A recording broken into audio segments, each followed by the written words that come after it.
आज हम देखेंगे कि ये एसईओ क्या होता है। बेसिकली हम स्टार्ट करेंगे इंट्रोडक्शन ऑफ एसईओ से। फिर हम इम्पोर्टेंस ऑफ एसईओ को देखेंगे कि एसईओ क्यों ज़रूरी है।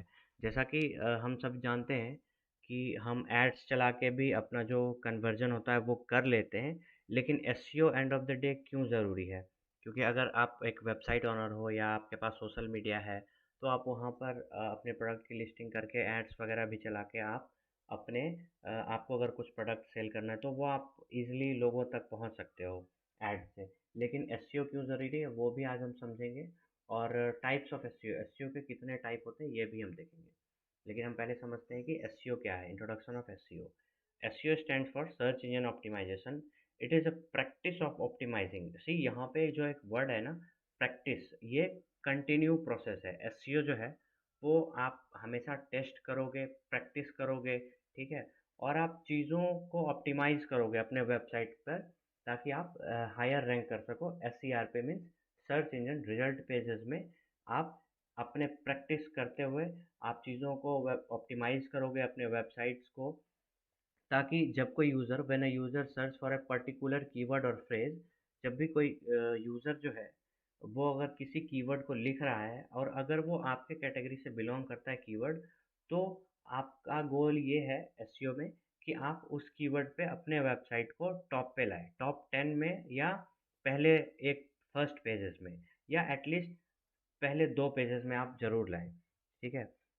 Search engine like Google use algorithm to determine the relevance of authority of website that appear in the search results. See, अब जब कोई यूज़र जब कोई कीवर्ड सर्च कर रहा है, तो उसके पीछे गूगल का एक बहुत बड़ा एल्गोरिथम काम करता है कि वो खुद डिसाइड करता है। आप तो अपना प्रैक्टिस करोगे, राइट?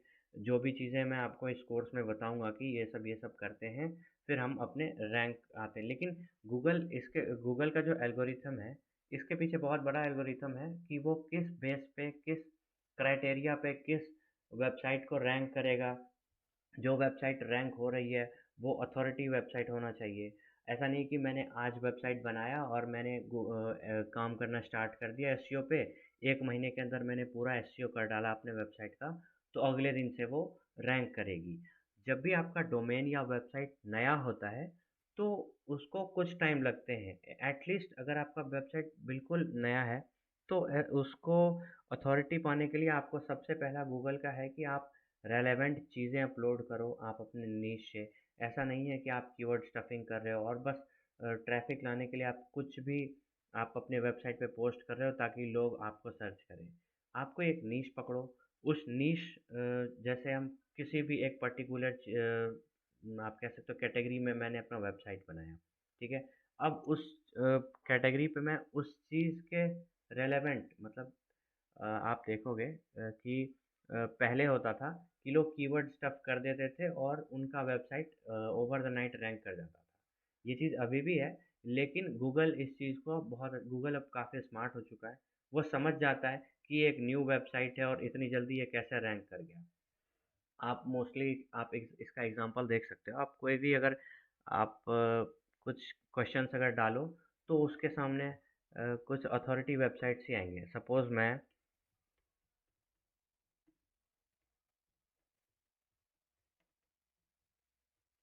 अगर मैं डिजिटल मार्केटिंग कोर्स डालता हूँ, ठीक है, तो ये सारे एड्स के बाद अगर आप देखोगे तो ये उद्यमी डॉट कॉम, उद्यमी जो है ये काफ़ी अथॉरिटी वेबसाइट है। काफ़ी बच्चे इसके साथ जुड़े हुए हैं। लोग आए दिन इस पे कोर्स बाय करते हैं, सेल करते हैं, ठीक है, काफ़ी पुराना वेबसाइट है। तो इसकी अथॉरिटी ऑलरेडी बहुत ज़्यादा है। फिर ये जो भी सिंपली लर्न वगैरह, एकेडमी, हब स्पॉट, ये सारे वेबसाइट जो हैं ये हाई अथॉरिटी वेबसाइट्स हैं। और जो यूज़र इस पे सर्च करना चाह रहा है उसको इसकी रेलेवेंट इन्फॉर्मेशन मिलती है। गूगल ये समझता है इस बेस पे इसको रैंकिंग मिली हुई है, ठीक है। अब हम देखते हैं by optimising various elements of website such as content, कि कंटेंट जो है वो कीवर्ड के अराउंड ही होना चाहिए। ऐसा नहीं है कि कीवर्ड हम कुछ लगा रहे हैं और कंटेंट कुछ है। तो क्या होगा, यूज़र जब वो कीवर्ड टाइप कर रहा है, सपोज़ मैंने डिजिटल मार्केटिंग पे अपना कोई पेज यहाँ पे रैंक मैंने करवा दिया और मैं उस पे कुछ और ही बेच रहा हूँ। मैं 12th क्लास का फिजिक्स का कोर्स मैं सेल कर रहा हूँ। तो आप एज अ यूज़र समझो कि आप उस चीज़ पे आपका कैसा एक्सपीरियंस रहेगा। आपने यहाँ पे क्लिक किया और आप अंदर अगर गए तो आपको पेज पे मिल रहा है, दिख रहा है कि आप कोई 12th का फिजिक्स बेच रहा है, तो वो रेलेवेंट नहीं होगा, बिल्कुल नहीं होगा। इसीलिए रेलेवेंसी बहुत ज़रूरी है। ठीक है, content structure of and titles, business can improve it's ranking and visibility in search engine. मतलब कुछ चीज़ें हैं जिस पे हम अपना काम करके अगर हम रैंक ला सकते हैं। There are main two types of SEO, on page SEO and off page SEO, refers to the optimization of individual web pages in order to rank higher and learn more relevant traffic। दो SEO का best practice है, एक on page SEO और एक of page SEO. ये मैं types में आपको डिटेल्स में समझा दूंगा। This include optimising the content, HTML, title tags and description.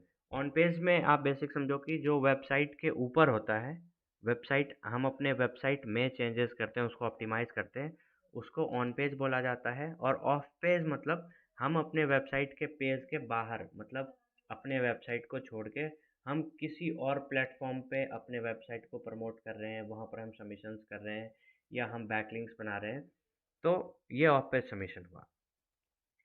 SEO is an important part of digital marketing strategy as it helps businesses increase the visibility and credibility of their website। और जैसा कि हमने देखा था कि SEO जो है हमारे वेबसाइट का जो विजिबिलिटी है वो इंक्रीज करता है, लोगों का इम्प्रेशन हमारे वेबसाइट पे पड़ता है। ठीक है, तो by appearing higher in search results, businesses can attract more qualified traffic on their website and potentially increase sales and revenues. अब जैसे कि मैंने डिजिटल मार्केटिंग कोर्स मैंने जो सर्च किया ये कीवर्ड, तो आप देख रहे हो कि टॉप पे 1 2 3 4 फोर्थ रैंक पे सारे एड्स वाले आ गए। ठीक है, ये वो वेबसाइट्स हैं जो डेली अपना कुछ ना कुछ एड रेवेन्यू इस पे खर्च कर रहे हैं, 100 रुपये, 200 रुपये, 1000 रुपये, based on their marketing budget. ये सारे कुछ ना कुछ अमाउंट स्पेंड कर रहे हैं। लेकिन उसके बाद आप देखो कि ये जो वेबसाइट है, ये अपना एक भी पैसा खर्च नहीं कर रहा एड कैंपेन्स पे। ये अपने एसईओ के दम पे, इन्होंने एसईओ पे प्रैक्टिस किया है, अपने वेबसाइट को ऑप्टिमाइज किया है कीवर्ड के अराउंड या उन चीज़ों के around. Back on page of page दोनों टेक्निकल सब कुछ इन्होंने किया है, तो ये ऑर्गेनिकली यहाँ पे रैंक कर रहे हैं। अब अगर ये ऑर्गेनिक रैंक कर रहे हैं, तो आप सपोज करो कि बिजनेस को एसईओ से कितना प्रॉफिट है।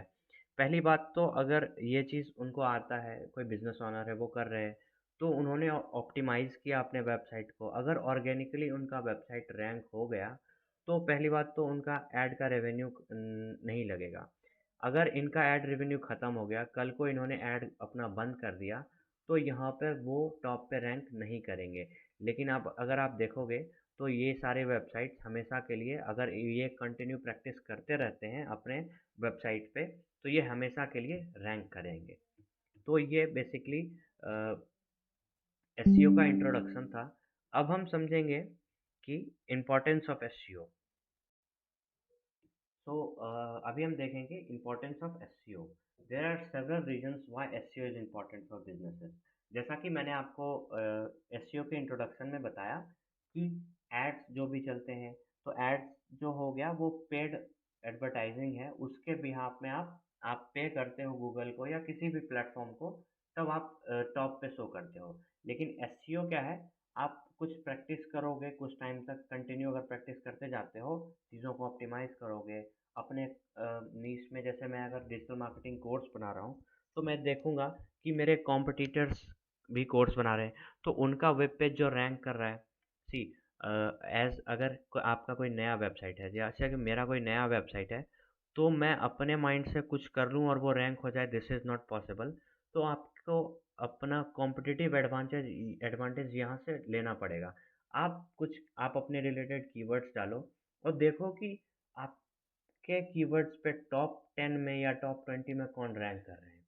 ठीक है, और आप उनको एनालाइज करो, उनके वेबसाइट को, कि इनके वेबसाइट पे इमेज इन्होंने किस तरह का डाला हुआ है, इनका वेबसाइट कितने जल्दी में वो रिलोड हो जा रहा है, वेबसाइट की स्पीड क्या है। ठीक है, और वहाँ से आप रेफरेंसेस लेके फिर अपने वेबसाइट में इम्प्लीमेंट करो, और ये कंटिन्यू करते जाओ करते जाओ करते जाओ, फिर जाके आपका वेबसाइट रैंक होने लगेगा। तो हम देखते हैं कुछ इंपॉर्टेंस ऑफ एसईओ। सो पहला है इंक्रीज ट्रैफिक। जब हम वेबसाइट पे एसईओ करेंगे, By ranking higher in search result, businesses can attract more qualified traffic on a website. See, अगर हम अपने वेबसाइट पे एसईओ कर रहे हैं, उसका रैंक अगर इंक्रीज हो रहा है, मैंने स्टार्ट किया, पहले मेरे वेबसाइट का 100 पे रैंक था, फिर मैं उस पे काम कर रहा हूँ, उसको ट्रैक भी कर रहा हूँ कि हर एक मंथ मेरा इन रैंक इंक्रीज हो रहा है, डिक्रीज हो रहा है, कितने इंप्रेशंस पड़ रहे हैं, कितना रीच आ रहा है, क्लिक्स आ रहा है कि नहीं आ रहा है। ठीक है, उस हिसाब से मैं ऑप्टिमाइज़ अगर करूँगा और अगर वो रैंक आ गया, तो ऑब्वियसली बात है कि जो टॉप 10 रिज़ल्ट होते हैं या पहले पेज पे अगर मेरा वेबसाइट आ गया, तो लोग ज़्यादा उसी पे क्लिक करेंगे, राइट? अब सबसे पहला है कि अब सब दूसरा है कॉस्ट इफ़ेक्टिव। एसईओ आपको गूगल पे आपके एड्स को शो करने के लिए गूगल को आपको पे करना पड़ता है, राइट?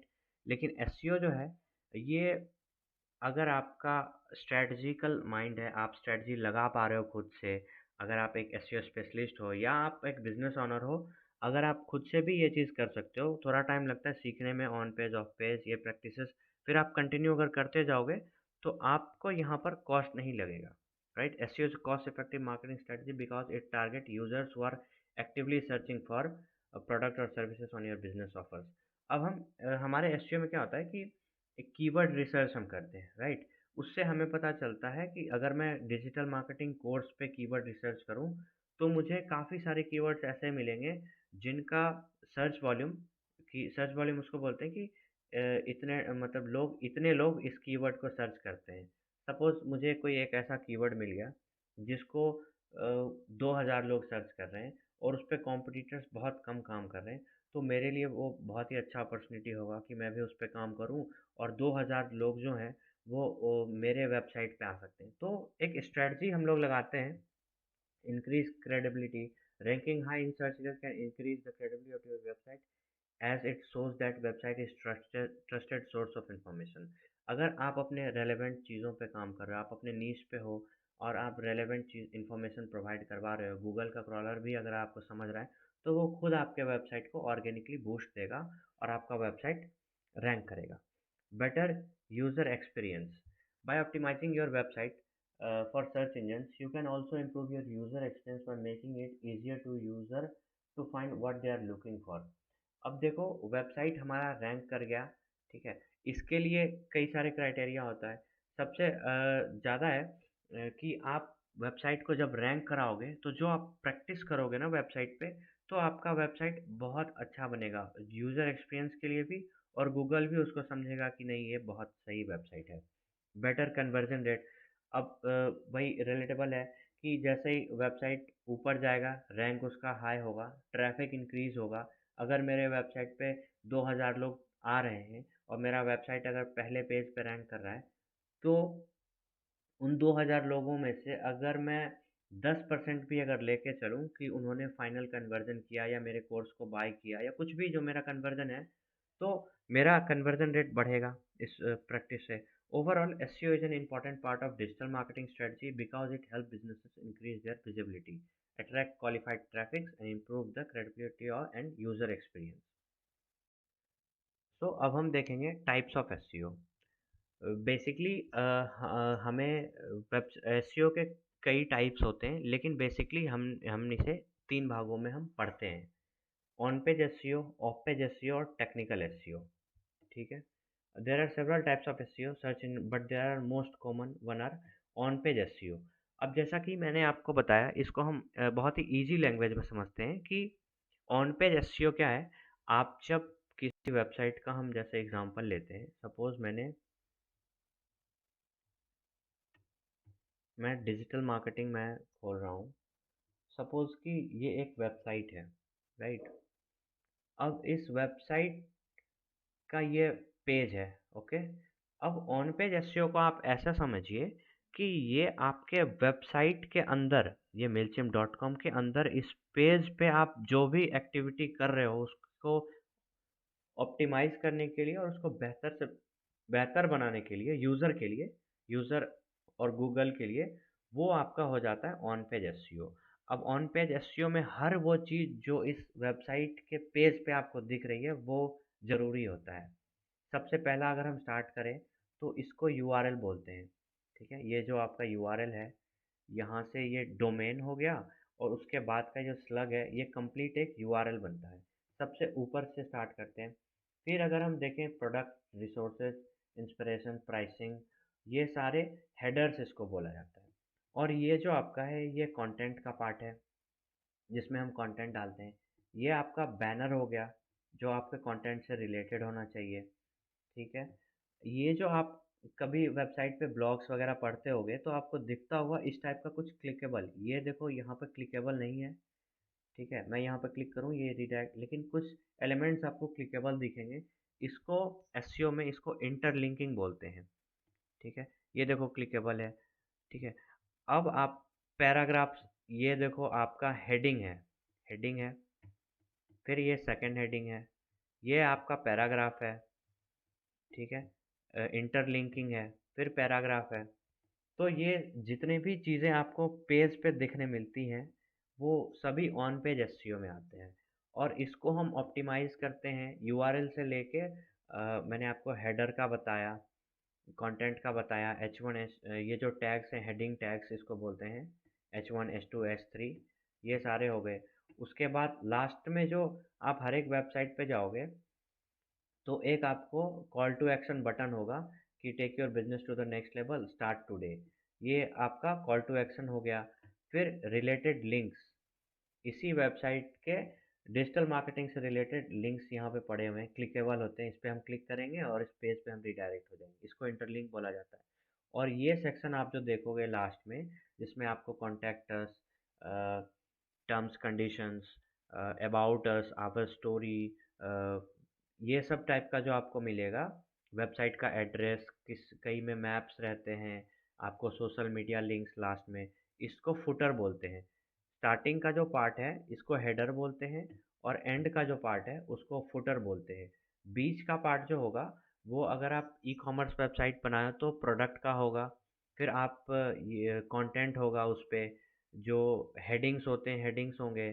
तो इसको किस तरीके से ऑप्टिमाइज करें ताकि वो बेहतर से बेहतर बन सके, इसको हम बोलते हैं। इस पे जब हम काम करते हैं तो वो होता है ऑन पेज एसईओ, राइट। अब हम आते हैं ऑफ पेज एसईओ।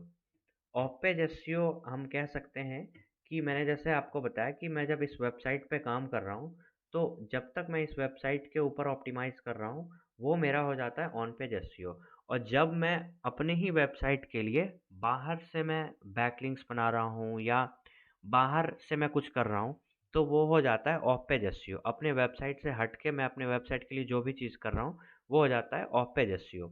इसको समझते हैं। Off-page SEO refers to the activities that perform outside of the actual website।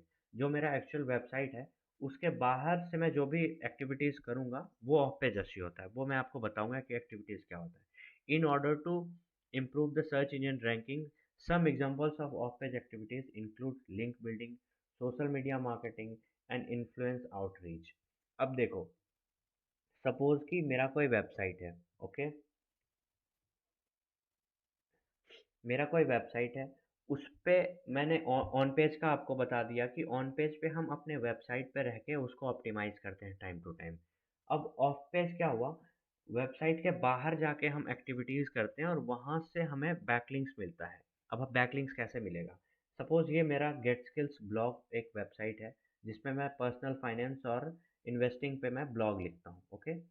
अब ये जो ब्लॉग है इसको मैं कहीं शेयर कर रहा हूँ किसी सोशल मीडिया प्लेटफॉर्म पे, राइट। या मैं आपको व्हाट्सएप पे भेज रहा हूँ, या मैं आपको फेसबुक पे भेज रहा हूँ, मैं लिंक्डइन पे किसी को शेयर कर रहा हूँ। मैं अलग, ये तो सोशल मीडिया वेबसाइट्स हो गई।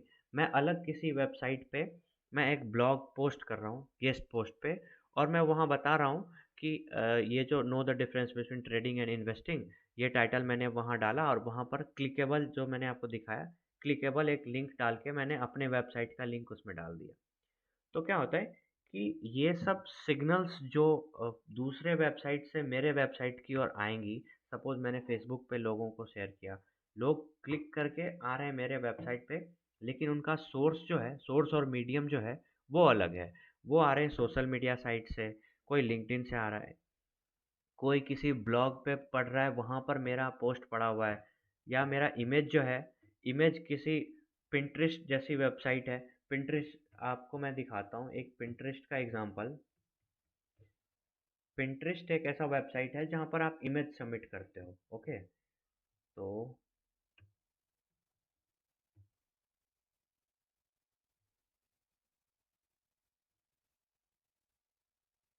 पिंटरेस्ट एक ऐसा वेबसाइट है जहाँ पर आप अपने इमेज को सबमिट करते हो। अगर आपके वेबसाइट पे क्वालिटी इमेजेस हैं, आप वहाँ पर सबमिट करो और लोग वहाँ पे भी सर्च करते रहते हैं। तो वहाँ पे चांसेस रहते हैं कि लोग आपके इमेज को देख के फिर आपके वेबसाइट पे जाएं। जैसे मैं आपको दिखाता हूँ। अ,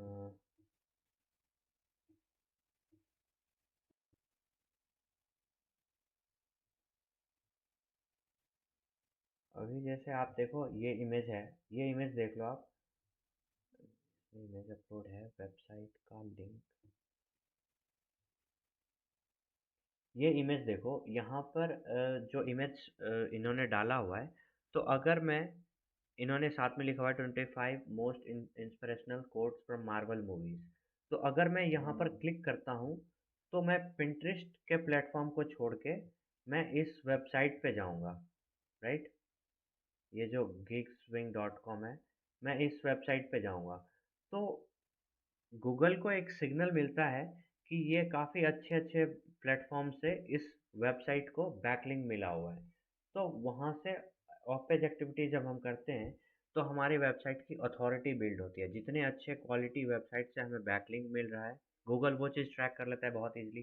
तो वहाँ से हमें वेबसाइट की अथॉरिटी बिल्ड होती है। ये हो गया आपका ऑफ पेज एसईओ। अब आता है टेक्निकल एसईओ।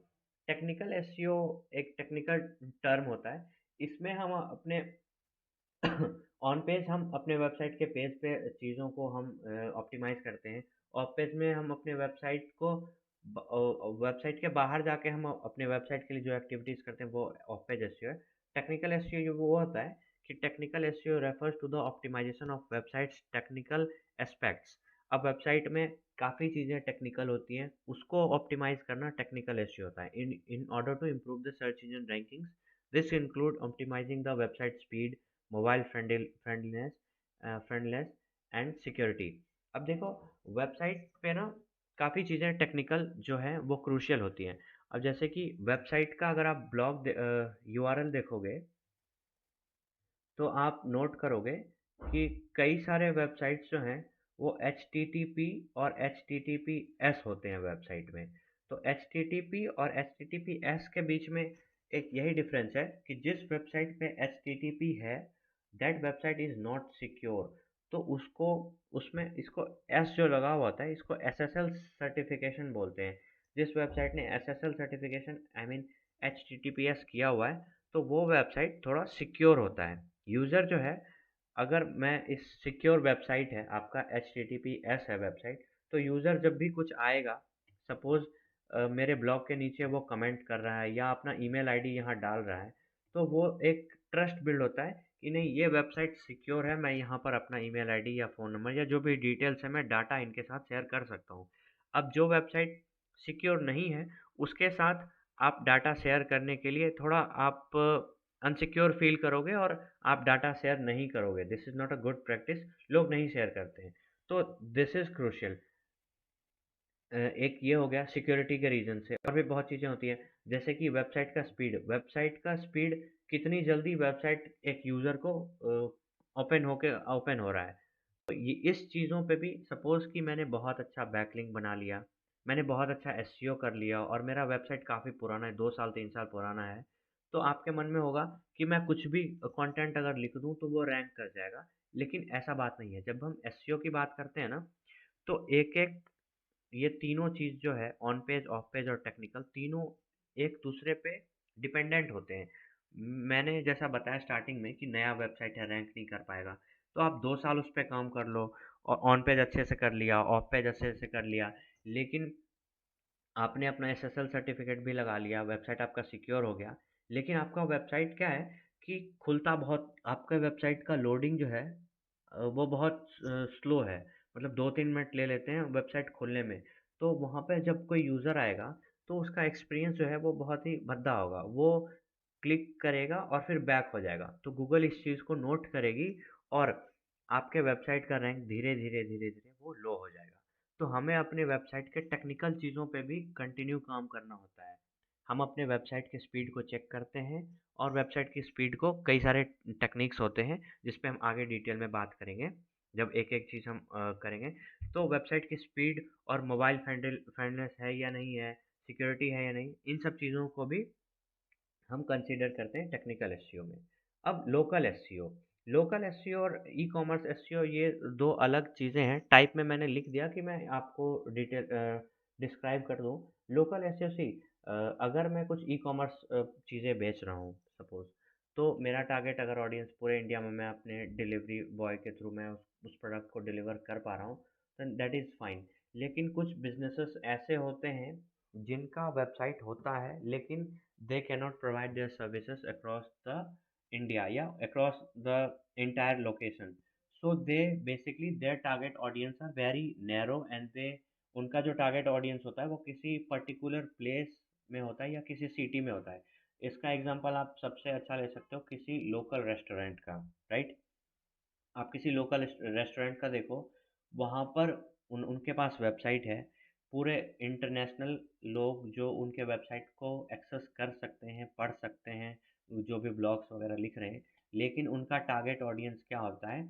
उनके रेडियस में जो 50 किलोमीटर 100 किलोमीटर का जो रेडियस है, लोग जो जैसे मैं दिल्ली के लाल किले के पास मेरा अगर कुछ है, तो लोग जो दिल्ली आते हैं घूमने या कुछ उस दिल्ली लोकेशन को मैं टारगेट करूँगा, तो उस चीज़ के लिए भी एसईओ होता है। Local SEO improves optimising websites for local search results. अब लोकल सर्च रिजल्ट ऐसा नहीं है कि मैं पूरे इंडिया को टारगेट करूँ, क्योंकि वो मेरे बिजनेस का पार्ट है ही नहीं। मेरा पार्ट यही है, अगर मैं एक कैफ़े हूँ फूड कैफ़े, और मैं अगर दिल्ली में हूँ तो मेरा टारगेट क्या हो सकता है? मेरे कुछ ऐसे कीवर्ड्स पे हम ऐसे काम करेंगे जो लोग दिल्ली में मेरे नीश के अकॉर्डिंग सर्च करते हैं, जैसे कि फूड इन दिल्ली, ठीक है? लोग food in Delhi, best restaurant in Delhi, best club in Delhi, इन सब चीज़ों पे हम काम करेंगे और हमारा टारगेट उसमें बदल जाएगा कि हम इस लोकेशन लोकल जो लोग सर्च करेंगे, मेरा काम वो होगा कि हम उस पे रैंक करें, ना कि हम पूरे इंडिया को टारगेट करें कि फूड इन इंडिया इस टाइप से कीवर्ड्स पे, ठीक है? तो ये लोकल एसईओ हो जाता है, इसमें काम बहुत कम होता है और टारगेट ऑडियंस बहुत नैरो होता है, ठीक है?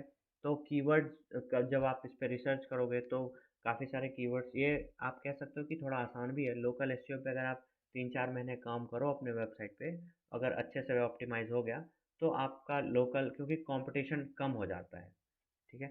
अब सबसे लास्ट में है ecommerce SEO.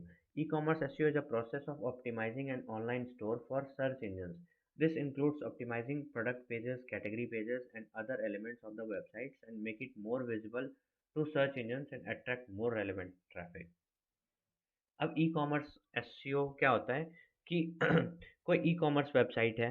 E commerce website मतलब वैसे वेबसाइट्स जो अपने प्रोडक्ट को लिस्ट करते हैं वेबसाइट पे और वहाँ से वो सेल करते हैं।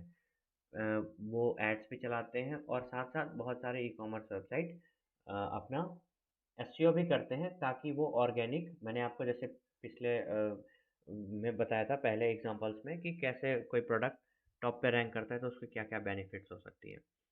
तो ई कॉमर्स वेबसाइट यहाँ पर थोड़ा सा टफ हो जाता है, क्योंकि आप जब किसी प्रोडक्ट के बारे में पढ़ोगे ना, क्योंकि कंटेंट कम है और कंटेंट हम अपने कीवर्ड को अच्छे से ऑप्टिमाइज कर सकते हैं। जब हम ब्लॉग लिख रहे हैं 1000 वर्ड्स का, तो हम उस 1000 वर्ड्स में हम अपने कीवर्ड्स को ईजिली हम डाल के हम ऑप्टिमाइज कर सकते हैं। लेकिन अब आप जब किसी प्रोडक्ट पेज को देखोगे, सपोज मैं शूज़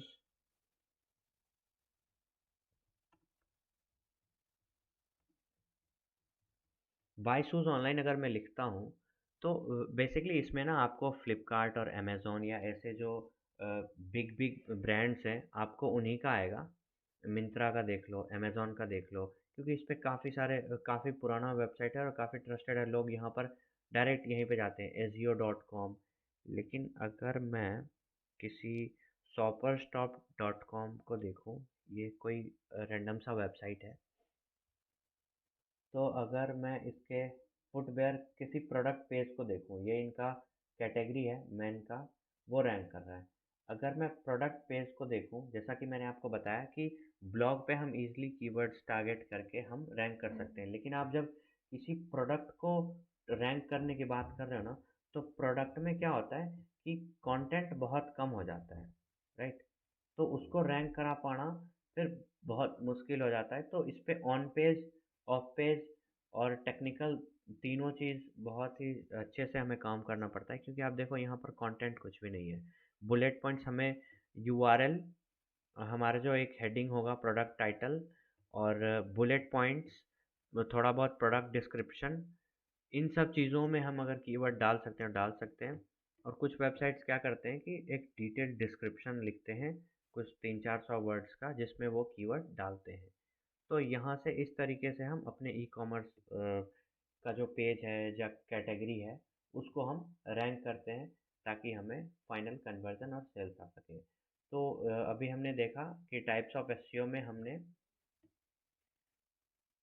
5 टाइप्स ऑफ एसईओ को पढ़ा।